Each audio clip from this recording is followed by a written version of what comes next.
সুধী দর্শকবৃন্দ, আসসালামু আলাইকুম। আশা করছি আপনারা যে যেখানে আছেন নিশ্চয়ই খুব ভালো আছেন এবং সুস্থ আছেন। আলহামদুলিল্লাহ, আমিও আপনাদের দোয়ায় বেশ ভালো আছি এবং সুস্থ আছি। আজ আমি আপনাদের জন্য খুবই মজার একটি রেসিপি নিয়ে হাজির হয়েছি। আর শীতের শুরুতে আমি নিয়ে এলাম আপনাদের জন্য পিঠা রেসিপি। আর এই পিঠাটা নিশ্চয়ই দেখে বুঝে ফেলেছেন, এটা হলো মেরা পিঠা। তবে এই পিঠাটা একটু ব্যতিক্রম। এটার ভিতরে থাকবে গুড় এবং নারিকেল। এটা খেতে ভীষণ মজা। আমরা যে অন্য সময় মেরা পিঠা খাই সেটার মধ্যে কিন্তু ভিতরে কিছু থাকে না, কিন্তু এটার ভিতরে গুড় থাকবে, নারিকেল থাকবে। আর আমি পাটালি গুড় দিয়ে আর নারিকেল দিয়ে আপনার এই পিঠাটা তৈরি করেছি। আর এটা খেতে কিন্তু অসাধারণ স্বাদের হয়। আর এটা নর্মাল শীত আসলে সবাই মেরা পিঠা তৈরি করে, কিন্তু আসলে এটা একটু ব্যতিক্রম ধর্মী মেরা পিঠা। তো আপনারা এটা একবার বানিয়ে খেয়ে দেখবেন। আমি আশা করছি আপনাদের কাছে ওই পিঠাটা ভীষণ ভালো লাগবে। এই যে দেখুন, ভেতরে গুড় আর এটা নারকেল আছে, আর এটা খেতে কিন্তু খুবই ভালো লাগে। তাহলে চলুন বন্ধুরা, এই পিঠাটা কিভাবে তৈরি করতে হবে সেটাই আপনাদের সাথে আজকে শেয়ার করছি। আমি চুলার মধ্যে একটি ফ্রাইং প্যান বসিয়েছি, আর আমি এখানে নিয়ে নিয়েছি 2 কাপ চালের গুঁড়া। তো আমি একটি বাটির মধ্যে মেপে নিয়েছি চালের গুঁড়াটা। তো আমি এখন এই চালের গুঁড়াটা আমি চুলার ফ্রাইং প্যানের মধ্যে দিয়ে দিলাম। আর আমার এটা শুকনো চালের গুঁড়া। তো এই গুঁড়াটাকে আমি এখন ফ্রাইং প্যানের মধ্যে অল্প আছে এটাকে নাড়াচাড়া করে খুব ভালোভাবে ভেজে নিব। তো এখন এই গুঁড়াটার মধ্যে আমি 2 টুকরো দারচিনি দিয়ে দিলাম। আর এই ভাজার সময় দারচিনিটা দিলে হবে কি, আপনার খুব সুন্দর দারচিনির ফ্লেভারটা পিঠা থেকে পাওয়া যাবে। আর আপনারা চাইলে এখানে আস্ত এলাচটা দিয়ে দিতে পারেন, মুখটা ফাটিয়ে এলাচটা দিয়ে দিলে কিন্তু এলাচটাও ভাজা হবে, তখন এলাচটা থেকেও খুব সুন্দর ফ্লেভার বের হবে। তবে আমি এলাচ দিব না এখানে, আমি এলাচের গুঁড়াটা এখানে দিয়ে দিব। তো এলাচের গুঁড়াটা দিলে কিন্তু খুব ভালো ফ্লেভার পাওয়া যাবে। তো এই যে দেখুন, আমার এটা কিন্তু কালারটা একদম চেঞ্জ হয়ে এসেছে আর ভাজাও হয়ে এসেছে। তো এই পর্যায়ে আমি এখানে দিয়ে দিচ্ছি এলাচের গুঁড়া। আমি 1/2 টিস্পুন এলাচের গুঁড়া এখানে দিয়ে দিচ্ছি। আপনারা চেষ্টা করবেন এলাচের গুঁড়াটা দেওয়ার। যদি এলাচের গুঁড়াটা দিতে না পারেন তাহলে আপনারা আস্ত এলাচটা মুখটা ফাটিয়ে দিয়ে দিবেন, তাতেও হবে। তো এখন এলাচের গুঁড়াটা মিশিয়ে নিব আমি। আর আমার এটা কালারটা কিন্তু চেঞ্জ হয়ে এসেছে, আমার এটা ভাজাও হয়ে গিয়েছে।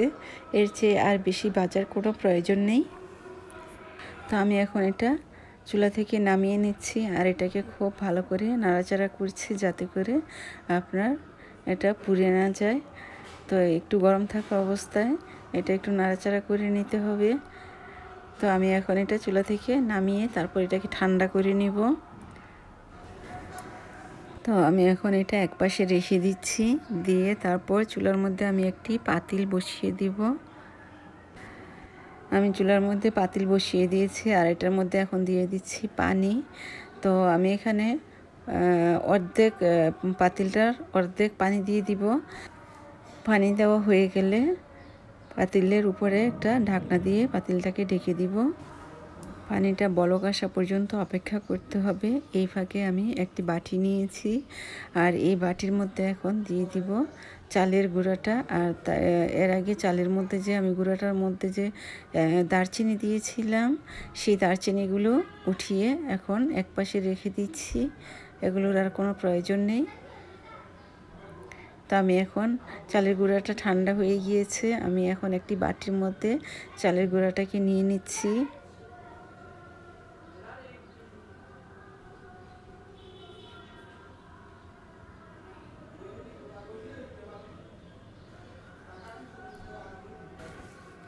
এখন এখানে আমি দিয়ে দিব এখন স্বাদমতো লবণ।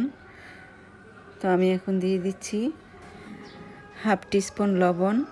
আর আপনারা আপনাদের স্বাদমতো লবণটা দিয়ে নেবেন। আর চালের পরিমাণটা আপনারা বাড়িয়ে কমিয়ে আপনাদের পছন্দ মতো আপনারা নিয়ে নিতে পারেন, তাতে কোনো সমস্যা হবে না।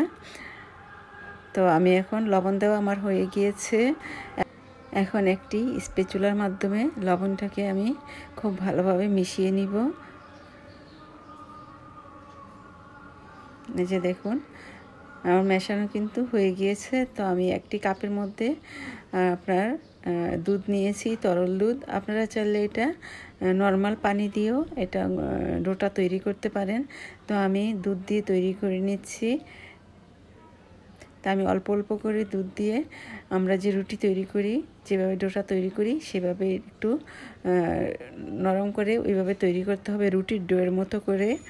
তো অল্প অল্প করে পানি দিতে হবে, বেশি লিকুইড হয়ে গেলে কিন্তু এটা ভালো হবে না। তো দেখুন আমি কিভাবে অল্প অল্প করে দুধ দিয়ে তারপর এটাকে আমি তৈরি করে নিচ্ছি। তো ডোটা আমি মেখে নিয়েছি, এই যে দেখুন। তো এবার ডোয়ের মধ্যে আমি দিয়ে দিব কোরানো নারকেল। আপনারা চাইলে কোরানো নারকেলটা দিয়ে দিতে পারেন, আর আমি দিয়ে দিব আপনার নারকেলের যে গুঁড়াটা কিনতে পাওয়া যায়। তো আমি সেই নারকেলের গুঁড়া এখানে দিয়ে দিলাম 2 টেবিল স্পুনের মতো। এতে করে নারকেলের খুব সুন্দর ফ্লেভার পাওয়া যাবে। তো নারকেলের গুঁড়াটা দিয়ে আমি এখন এটাকে মেখে নিব। তো ডোটার মধ্যে নারকেলের গুঁড়াটা আমি ভালোভাবে মিশিয়ে নিয়েছি, আর কোনো কিছু দেওয়ারই এটা প্রয়োজন নেই। তো আমি ডোটাকে আপনাদেরকে দেখাচ্ছি যে ডোটা, এই যে দেখুন একদম মিহিভাবে ডোটা তৈরি করা হয়ে গিয়েছে। তো এবার এই ডোটা থেকে আমি ছোট ছোট লেচি কেটে আমি পিঠাটা তৈরি করে নিব। আমার চুলার মধ্যে যে পানিটা বসিয়েছিলাম সেটা বলক এসে গিয়েছে। তো তার আগে আমি এখানে নিয়েছি বাটালি গুড়, আর সেই গুড়টাকে আমি এখন একটু ছুরির সাহায্যে ছোট ছোট টুকরো করে কেটে নিচ্ছি। বাটালি গুড়টা আমি আগে থেকেই কেটে নিয়েছিলাম, কিন্তু আমার টুকরোগুলো বড় হয়ে গিয়েছিল, তাই আমি এখন আবার আরেকটু ছোট করে এগুলোকে কেটে নিচ্ছি যাতে পিঠার মধ্যে দিতে সুবিধা হয় সেজন্য। তো গুড়টা আমার কাটা অলমোস্ট হয়ে গিয়েছে। তো এবার গুড়টাকে আমি একপাশে রেখে দিব। তো এবার ডোটাকে আমি এখানে নিয়ে নিচ্ছি, তারপর আমি দেখিয়ে দিচ্ছি আপনাদেরকে পিঠাটা কীভাবে তৈরি করতে হবে। তো আমি হাতের মধ্যে যতটুকু বড় সাইজ করে পিঠাটা তৈরি করব, যতটুকু বড় করে তৈরি করব ঠিক অতটুকু পরিমাণে পিঠার ডোটা হাতে নিয়ে এভাবে গোল করে নিতে হবে। মাঝখানে এভাবে চাপ দিয়ে এটাকে একটু বড় করে নিতে হবে, একটু গর্ত করে নিতে হবে, নিয়ে তারপর মাঝখানে এভাবে গুড় দিতে হবে। গুড় দেওয়ার পর আপনারা কিন্তু নারকেল না দিয়ে এভাবে গুড়টা দিয়েও পিঠাটা তৈরি করতে পারবেন। তো আমি প্রথম পিঠাটা দেখিয়ে দিচ্ছি আপনাদেরকে শুধু গুড় দিয়ে, এখানে আমি নারকেল দিলাম না, পরবর্তী পিঠাতে নারকেল দিব। এই যে দেখুন এভাবে গুড়টাকে চতুর্পাশ থেকে বন্ধ করে দিতে হবে, দিয়ে তারপর হাতের সাহায্যে এভাবে ঘুরিয়ে ঘুরিয়ে তারপর এই পিঠাটাকে তৈরি করে নিতে হবে। খেয়াল রাখবেন গুড়টা যেন কোনো জায়গা দিয়ে বের হয়ে না আসে, এভাবে এটাকে সিল করে দিতে হবে। তো আমার পিঠাটা হয়ে গিয়েছে। তো আমি এখন একটি প্লেটের মধ্যে নিয়ে নিচ্ছি শুকনো চালের গুঁড়া। এই যে দেখুন আমি চালের গুঁড়া নিয়েছি। এখন আমি যে পিঠাটা তৈরি করেছি সেই পিঠাটা আমি এই চালের গুঁড়ার উপরে রেখে দিব। এই যে দেখুন এভাবে রেখে দিব। তো আমি যতগুলো পিঠা তৈরি করব এভাবে চালের গুঁড়ার উপরে রেখে এভাবে ঘুরিয়ে ঘুরিয়ে চালের গুঁড়াটাকে এভাবে পিঠার মধ্যে লাগিয়ে নিতে হবে। তো আমি এখন আবার আরেকটি পিঠা তৈরি করে আপনাদেরকে দেখিয়ে দিচ্ছি। এই যে দেখুন আমার আঙ্গুলের মধ্যে একটু গরম গাম পড়ে আপনার আঙ্গুলটা পুড়ে গিয়েছে একটু, তাই আমি হাতের মধ্যে ট্যাপ লাগিয়ে রেখেছি। কিন্তু তারপরেও আপনাদের তো পিঠা বানিয়ে দেখাতে হবে। তো এই যে দেখুন নারকেলের গুঁড়ো আমি এখানে দিয়ে দিলাম, আর গুড় দিয়ে দিলাম, দিয়ে এটাকে চেপে চেপে সব দিক থেকে এভাবে মুখটাকে বন্ধ করে দিতে হবে, দিয়ে তারপর ঘুরিয়ে ঘুরিয়ে পিঠাটা তৈরি করে নিতে হবে। তো আমি তো এখানে দোকান থেকে কেনা নারকেলের গুঁড়াটা দিয়ে পিঠাটা তৈরি করে নিচ্ছি, কিন্তু আপনারা কোরানো নারকেলটাও এইভাবে ভিতরে দিয়ে আপনারা পিঠাটা তৈরি করে নিতে পারেন। আর নারকেল আর গুড়ের সাথে এই পিঠাটা খেতে ভীষণ ভালো লাগে। আমি আবার আরেকটি তৈরি করে আপনাদেরকে দেখিয়ে দিচ্ছি যে পিঠাটা কিভাবে তৈরি করতে হবে। আর এই ফাঁকে আপনাদের সাথে কিছু কথা বলে নিচ্ছি। যারা ইতিমধ্যে আমার চ্যানেলটিকে সাবস্ক্রাইব করে নিয়েছেন তাদের সবাইকে জানাচ্ছি অসংখ্য ধন্যবাদ। আর যারা আমার চ্যানেলে নতুন তাদেরকে অনুরোধ করব আপনারা আমার চ্যানেলে গিয়ে লাল সাবস্ক্রাইব লেখাটি ক্লিক করে দিবেন, আর পাশে থাকা ঘন্টাটি ক্লিক করে দিবেন, আর অল নোটিফিকেশানে ক্লিক করে দিবেন। তাহলে দেখবেন আমি সুন্দর সুন্দর নতুন নতুন রেসিপি যখনই আপলোড দিব তখনই আপনাদের কাছে নোটিফিকেশান পৌঁছে যাবে, আর তখন সবার আগে আপনারা আমার রেসিপিটি দেখতে পারবেন। আর এমনই সব মজার মজার রেসিপিতে ভরপুর আমার চ্যানেল। আপনারা চাইলে এক নজর ঘুরে আসতে পারেন, তাহলে দেখবেন আপনাদের ভীষণ ভালো লাগবে। আর যদি আপনাদের কাছে ভালো লাগে তাহলে আপনাদের পরিচিত সবার কাছে আমার রেসিপিগুলো শেয়ার করে দিবেন। এই যে দেখুন আমি কতগুলো পিঠা বানিয়ে নিয়েছি। তো এখন এই পিঠাগুলোকে আমি চুলায় দিব। তার আগে আমি একটি এরকম ধরনের চালনি নিয়েছি, আর এই চালনিটা তো সবার বাসায় সাধারণত থাকে। তো আপনাদের কাছে যেমন চালনি আছে আপনারা ওরকম চালনিতেই এভাবে তেল ব্রাশ করে নেবেন। আমি তেল ব্রাশ করে নিচ্ছি। এখন তেল ব্রাশ করে নিলে সুবিধা হবে কি, আপনার পিঠাটা চালনির গায়ে লেগে যাবে না, আঠা লাগবে না। তাই আমি চালনির গায়ে তেলটা মেখে নিয়েছি। এখন আমি পিঠার মধ্যে এই চালের গুঁড়াটাকে ভালোভাবে এভাবে লাগিয়ে নিচ্ছি। আর পাতিলের ঢাকনাটাও আমি খুলে নিয়েছি। এই যে দেখুন এভাবে পিঠার মধ্যে চালের গুঁড়াটা এভাবে মাখিয়ে তারপর চালনির মধ্যে রেখে দিতে হবে।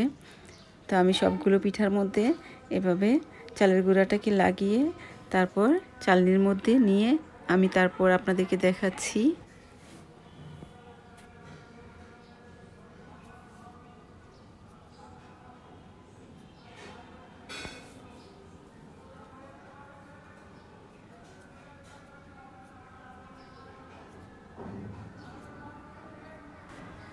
তো সব কয়টি পিঠার মধ্যে আমি চালের গুঁড়াটা লাগিয়ে নিয়েছি। এবার আমি আপনাদেরকে দেখাচ্ছি।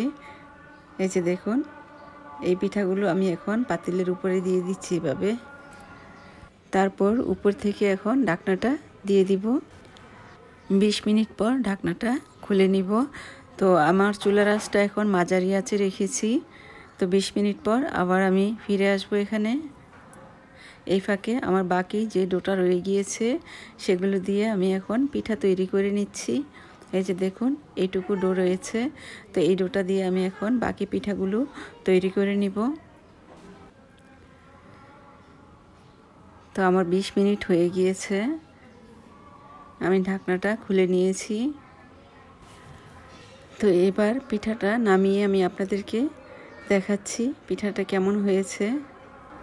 আর এটা কিন্তু বেশ গরম। এই যে দেখুন পিঠার কালারটা কিন্তু চেঞ্জ হয়ে গেছে, আর কি সুন্দর হয়েছে পিঠাটা। তো এবার পিঠাটাকে নামিয়ে আমি একটি প্লেটের মধ্যে পিঠাটা রেখে দিয়েছি। দিয়ে এবার চালনিটা আমি পাতিলের মধ্যে বসিয়ে এবার আবার তেল ব্রাশ করে দিচ্ছি। এই যে দেখুন যতবারই পিঠা নামাবেন আবার পিঠা দেওয়ার সময় আবার এটাকে তেল ব্রাশ করে নিতে হবে, তাহলে পিঠা চালনির গায়ে আঠা লেগে থাকবে না। এই যে আবার চালের গুঁড়া দিয়ে মিশিয়ে তারপর পিঠাগুলোকে এভাবে উপরে বসিয়ে দিতে হবে।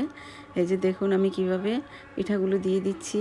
চালের গুঁড়া এভাবে গড়িয়ে তারপর পিঠাগুলো আবার ওখানে দিয়ে দিতে হবে। তো এখানে আমি অবশিষ্ট পিঠাগুলো সব দিয়ে তারপর ঢাকনা দিয়ে আবার সে আগের মতো এটা 20 মিনিটের মতো ঢেকে রেখে দিব। ফিরে আসবো আবার 20 মিনিট পর। তো আমি এখন ঢাকনা লাগিয়ে এটাকে ঢেকে দিচ্ছি। ফিরে এলাম 20 মিনিট পর, ঢাকনাটা খুলে নিয়েছি। এই যে দেখুন আমার পিঠাগুলো কিন্তু হয়ে গিয়েছে, খুব সুন্দর হয়েছে। এই যে দেখুন একদম আঠা লাগেনি। এই যে দেখুন আমার পিঠাগুলো কি সুন্দর হয়েছে। এতক্ষণ কষ্ট করে আমার সাথে থাকার জন্য, আমার এই রেসিপিটি দেখার জন্য আপনাদের সবাইকে জানাচ্ছি অসংখ্য ধন্যবাদ। আশা করছি আমার এই রেসিপিটি আপনাদের কাছে ভালো লেগেছে। আর যদি ভালো লেগে থাকে তাহলে আপনাদের পরিচিত সবার কাছে আমার এই রেসিপিটি শেয়ার করে দিবেন। তো আমি এই ধরনের একটি মাটির পাতিল নিয়েছি, আর এই পাতিলের মধ্যে পিঠাগুলোকে এখন রেখে দিব। আপনারা চাইলে পিঠাগুলো তৈরি করে এরকম মাটির একটি পাতিলের মধ্যে পিঠাগুলো রেখে তারপর ঢাকনা দিয়ে পিঠাগুলো রেখে দিতে পারেন। তাহলে কিন্তু আপনারা 2-3 দিন রেখে এভাবে খেতে পারবেন পিঠাগুলো। আর প্রথম দিন খেলে তখন দেখবেন গুড়টা মনে হয় যেন শক্ত রয়ে গিয়েছে, কিন্তু পরের দিন যখন আপনারা এটা খাবেন তখন দেখবেন পুরা গুড়টা একদম গলে তরল হয়ে গিয়েছে। আর খেতে কিন্তু ভীষণ ভালো লাগে। নারকেল আর গুড়ের খুব সুন্দর ফ্লেভার পাওয়া যায়। আমি তো এখানে পাটালি গুড় দিয়ে তৈরি করেছি। এই যে দেখুন, এই ধরনের ঢাকনা দিয়ে এভাবে ঢেকে রেখে দিলে কিন্তু আপনারা কয়েকদিন রেখে খেতে পারবেন পিঠাগুলো। আমি একটি পিঠা খেয়ে আপনাদেরকে দেখাচ্ছি আর আপনাদেরকে বলছি এটা কেমন হয়েছে। কি আর বলবো, ভীষণ ভীষণ ভীষণ মজা হয়েছে। তো আজ এই পর্যন্তই। আবার নতুন কোনো রেসিপি নিয়ে আপনাদের সামনে হাজির হয়ে যাব। আপনারা সবাই ভালো থাকবেন, সুস্থ থাকবেন, আর আমার জন্য দোয়া করবেন, আমার পরিবারের জন্য দোয়া করবেন। আল্লাহ হাফেজ।